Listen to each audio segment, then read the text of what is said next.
Telling the story of Episode 6, Return of the Jedi, from a different perspective, we are here discussing David J. Williams and Mark S. Williams' short story, Blade Squadron Part 1, found in Star Wars Insider number 149 and on StarWars.com. Gina Moonsong just finished up a training simulation working with a squad of B-Wing attack fighters. She was called over by Lieutenant Braylon Stram, who strongly disagreed with her tactics in the simulation.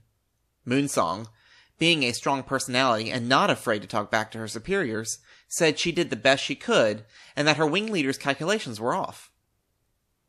Just as Stram was about to lay into her, her wing commander Eitan Thoughts came over to both defend her and put her in her place, and let them know that the orders have been issued from Admiral Akbar that the squadron was going into battle the next day over Endor, responsible for safeguarding the fleet's line of communications and rearguard.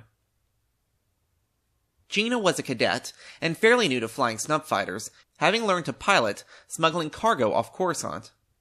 Fox was in the same position in the Battle of Hoth, having only 100 hours under his belt, before having to run the Imperial blockade. He survived that mission, but his wife's transport did not, having been shot down by the Imperial Star Destroyer, Devastator. Stram, who was unable to sleep, was poring over schematics of ships and going over the Battle of Yavin, anything to help them in their efforts against the Empire at Endor. Moonsong came to his cabin to visit and apologized for the way she spoke to him earlier. It is clear from this exchange that the two are more than friends and want to see each other survive the Battle of Endor. Over on the Devastator, Darth Vader's former flagship, Admiral Montferrat was dealing with some suspected smugglers, torturing them and eventually throwing them out of an airlock.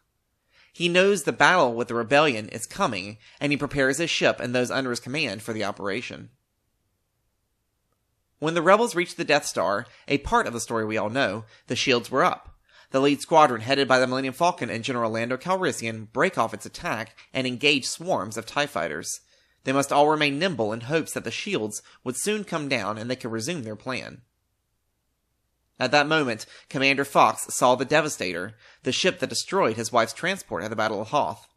He diverts Blade Squadron and orders them into attack position, heading towards that ship. While they didn't quite make it before the squad of TIE fighters engaged them, they were determined to give the Imperials a fight they would never forget. So much for rearguard. Thank you for watching.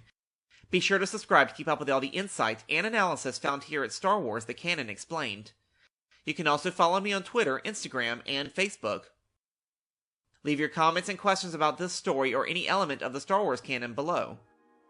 Till next time, may the Force be with you.